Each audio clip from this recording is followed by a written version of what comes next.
Good afternoon friends, Gurmeet Singh this side. आज बहुत दिन बाद हम फिर से मुलाकात कर रहे हैं। आज जो है मैं अपने पुराने ही टॉपिक्स के ऊपर फिर से कुछ रिकन्क्लूड करके लाया हूँ। आप सबने वारेन बफे का नाम जरूर सुना होगा। बहुत अच्छे इन्वेस्टर हैं और पूरे दुनिया के नंबर 1 इन्वेस्टर माने जाते हैं। राकेश झुनझुनवाला जी, उनका भी नाम आपने इंडिया में बहुत सुना होगा। तो मैं आपको उन्हीं की स्ट्रेटजीज़ के बारे में बताता हूँ कि उन्होंने कैसे काम किया और उन्होंने क्या कहा। सबसे पहले मैं लेता हूँ वारेन बफे को। वारेन बफे साहब का कहना है, उन्होंने एक इक्वेशन तैयार करी थी। जो भी बंदा है अपनी ज़िंदगी को अगर प्लान करना चाहता है तो उसे एक फार्मूले पे चलना पड़ेगा, income minus saving is equal to expenditure. लेकिन उन्होंने ये जो इक्वेशन बनाई थी वो अमेरिका के लिए बनाई थी। अमेरिका या यूरोप जैसी कंट्रियों में ये इक्वेशन काम कर सकती है, क्योंकि वहाँ पे इनकम माइनस सेविंग अगर कोई करता है, बाद में एक्सपेंडिचर करता है, तो उसको अगर कभी कोई हेल्थ से रिलेटेड इशू है या कोई कंटीजेंसी इशू है तो गवर्नमेंट उसके लिए काफ़ी प्लान करती है। लेकिन इंडिया के सिनेरियो में ये इक्वेशन काम नहीं करती है। तो मैंने इस इक्वेशन को थोड़ा सा मॉडिफाई किया है और इस इक्वेशन को मैंने खुद इस पे काम करते हुए ये इक्वेशन को मैंने बहुत इजी वे में मॉडिफाई करके income minus risk minus saving is equal to expenditure बनाया।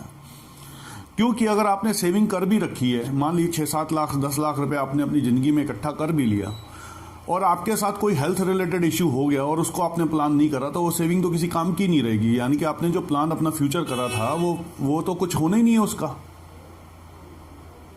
इसी चीज़ को देखते हुए मैं आपसे ये कहूँगा कि आप अपनी ज़िंदगी में रिस्क को बहुत ज़रूर प्लान कर लीजिए। रिस्क में 2 प्रोडक्ट आते हैं, एक आता है हेल्थ इंश्योरेंस और एक आता है टर्म इंश्योरेंस। हेल्थ इंश्योरेंस जो होता है वो आपकी सेविंग्स को बचाने में काम आता है। हेल्थ इंश्योरेंस आपको बीमारियों से नहीं बचाता, या हेल्थ इंश्योरेंस कोई गारंटी नहीं है कि आपने अगर ले लिया तो आपको कभी कोई बीमारी नहीं होगी या कोई परेशानी नहीं होगी। एक्चुअल में हेल्थ इंश्योरेंस का मेन पर्पज जो है वो है कि आपको कभी कोई गंभीर बीमारी हो या कोई परेशानी हो तो उस बीमारी का इलाज वो कंपनी कराएगी जिससे आपने हेल्थ इंश्योरेंस ले रखा है। ऐसे ही टर्म इंश्योरेंस को भी प्लान कर लिए। टर्म इंश्योरेंस क्या है? सपोज करिए कि आप 50,000 रुपये महीने में घर का खर्चा चला रहे हैं। मैं इनकम को भी नहीं कंसीडर कर रहा हूँ, मिनिमम लोएस्ट खर्चे की बात कर रहा हूँ जो एक मीडियोकर फैमिली को चाहिए होता है आज की डेट में। घर में 50,000 रुपये में घर का खर्चा चल रहा है। आपकी इनकम बढ़ रही है, आपके खर्चे बढ़ रहे हैं, आपका लिविंग स्टैंडर्ड बढ़ता चला जा रहा है। क्या हो कि आपके साथ कोई कंटीजेंसी हो जाए, उस कंटीजेंसी में आपकी कोई डेथ हो जाए, आपके साथ कुछ मिसहैपनिंग हो जाए, एक्सीडेंट भी हो सकता है, किसी भी तरीके से आपकी कोई डेथ हो जाए, तो क्या परिवार को वो खर्चे के लिए पैसा मिलेगा? तो उस खर्चे के लिए पैसे को आपको प्लान करना है। सपोज 50,000 रुपये का आपको केवल प्लान करना है तो 6 लाख रुपये साल का मिनिमम आपके फैमिली के स्टैंडर्ड को मेंटेन करने के लिए चाहिए। तो 6 लाख रुपये अगर आपकी फैमिली को स्टैंडर्ड मेंटेन करने के लिए चाहिए तो एक बेस रेट है कि 6% का इंटरेस्ट रेट ये मान लिया जाता है कि हमेशा अवेलेबल रहेगा। अगर 6% का इंटरेस्ट रेट हमेशा अवेलेबल रहेगा तो आपको 1 करोड़ रुपए का इंश्योरेंस कवर आपका होना चाहिए। अगर आपका 1 करोड़ रुपए का इंश्योरेंस कवर है, any mishappening to you, at least आपकी फैमिली को 6 लाख रुपए साल, वो अगर किसी भी जगह 6% पे रख देंगे तो उन्हें 50,000 रुपये महीना उन्हें मिलता रहेगा। 50,000 रुपये महीना मिलता रहेगा और जिस हिसाब से उनके फैमिली के खर्चे चल रहे थे एटलीस्ट वो खर्चे चलते रहेंगे और आपका स्टैंडर्ड फैमिली का मेंटेन रहेगा, डाउन नहीं होगा। वो कहीं मोहताजी में नहीं जाएंगे, कहीं परेशान नहीं होंगे। तो इन 2 चीज़ों को मैं ज़रूर कंसीडर करवाता हूँ अपनी सारी जितने भी फाइनेंशियल कंसल्टेंसी मैं करता हूँ, जितने भी मैं वेल्थ के पोर्टफोलियो बनाता हूँ, तो उसमें एक कंटीजेंसी ये इन दोनों रिस्क पोर्टफोलियो को ज़रूर इंक्लूड करता हूँ। तो आप भी अपने रिस्क के पैरामीटर को ज़रूर इंक्लूड करिए। आपकी इनकम माइनस सेविंग के अलावा एक ऑप्शन और रखिए रिस्क को, इनकम माइनस रिस्क, और वो भी पहले minus saving is equal to expenditure. फिर आपका जो बचता है उसको आप अच्छे कोई भी सेविंग के लिए आप कोई भी अच्छे प्रोडक्ट लेते हैं।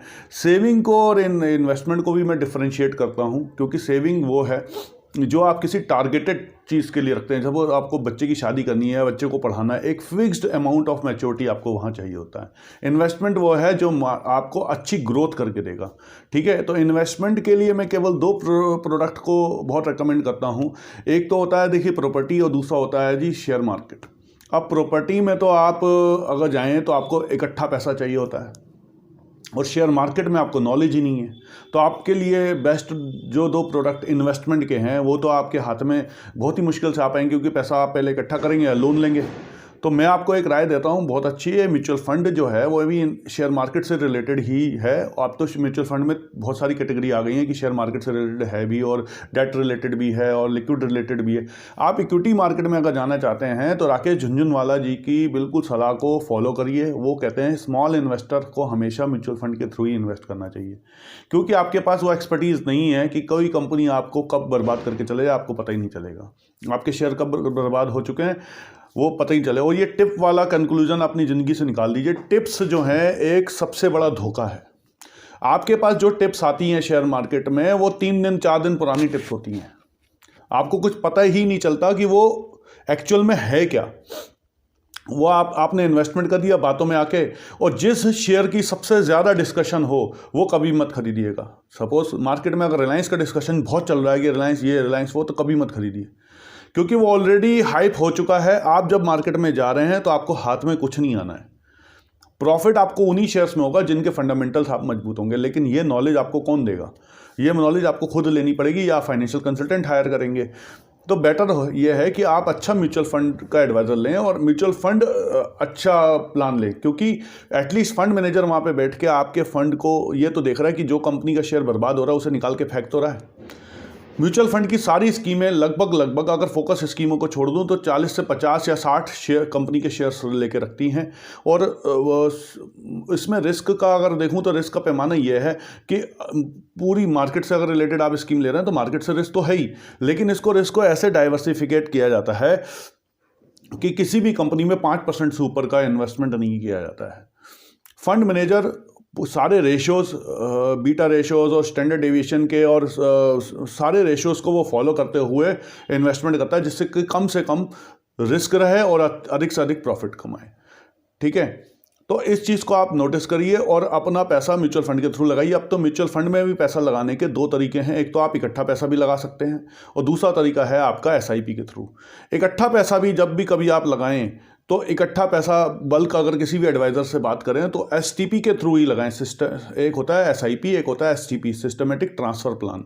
आप लिक्विड फंड में इन्वेस्ट करें, लिक्विड फंड से थोड़ा पैसा रोज़ या वीकली या मंथली उसमें इक्विटी में ट्रांसफ़र करें, ताकि आपको एक एवरेज ऑफ मार्केट मिल जाए।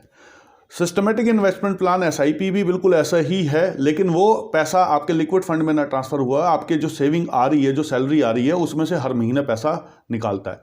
ये एक बहुत अच्छा सिस्टम है। मान लीजिए आपने 5,000 रुपये महीना स्टार्ट किया, 5,000 रुपये महीना अगर आपने स्टार्ट किया और आपका सिनेरियो 15 साल का है, लॉन्ग रन है, तो ये बात मान के चलिए कि आपके अकाउंट में जब सैलरी गिरी उसमें से 5,000 रुपये अपने आप, income minus risk minus saving पहले निकलना था ना, तो पहले ही निकल जाएगा आपके अकाउंट से, निकल के वो इन्वेस्ट हो गया, और आपको 15 साल के सिनेरियो में बहुत ही बढ़िया रिटर्न के साथ, मेरा ये मानना है कि 12 से 15% का आपको इक्विटी में रिटर्न आराम से मिल जाएगा अगर आपका सिनेरियो 15 साल का है।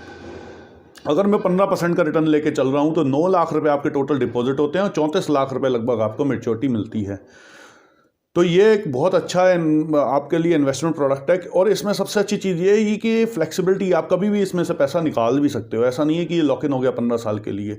तो एक बहुत अच्छा इन्वेस्टमेंट आपके लिए बन सकता है लिक्विडिटी के साथ, और बहुत सारे आपके टारगेट्स को ये पूरा कर सकता है।